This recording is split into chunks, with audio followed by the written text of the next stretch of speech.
مرحبا. 7/4/2018 مدينة تورنتو إيطاليا. تورينو أنا دائما أخربط تورينو إيطاليا، غرب إيطاليا، قريب على حدود فرنسا، قريب على البحر، مدينة جنوة عيني. وهذني الطيور، وهذا الأخ عماد المهندس المعماري عماد بإيطاليا بمدينة تورينو. الأخ هنا صار له 45 سنة هنا، مهندس معماري ما شاء الله، بيته مسوي جنة على العمارة الله يزيده. وهذني الطيور ها عيني ابو موسى يابا، شلون الطيور، شلون الحمر، والله راضي عليهن عمي؟ الله يحفظك ويخليك. الله يخليك رحم الله، واحنا من الممنونين لك، هاي الامانه هذا اللي وصلتني اياها. الف شكر.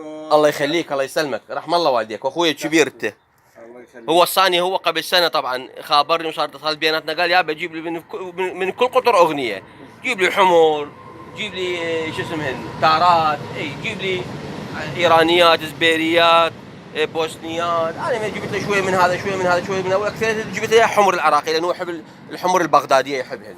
اي عرفت شلون؟ هو هسه شوي شوي طبعا هذا البرج مؤقت، هذا البرج هو راح يسوي لهم برج هناك كبير، يسوي لهن ها عيني، ويسوي برج هناك همينه، ويقوم يعزل بيهن ويفرق معدن شوي شويه.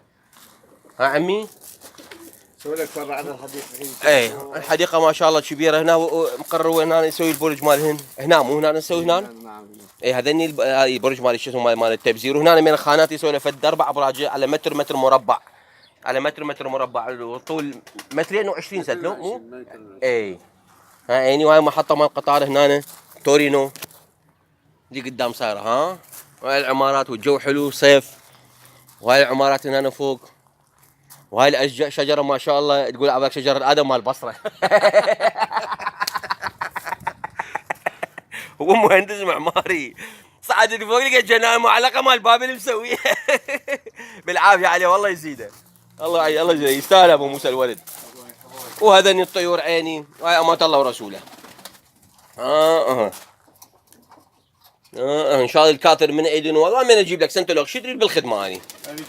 الله يسلمك. يلا مع السلامه. 7/7/2018 تورينو ايطاليا. تشاو. تشاو.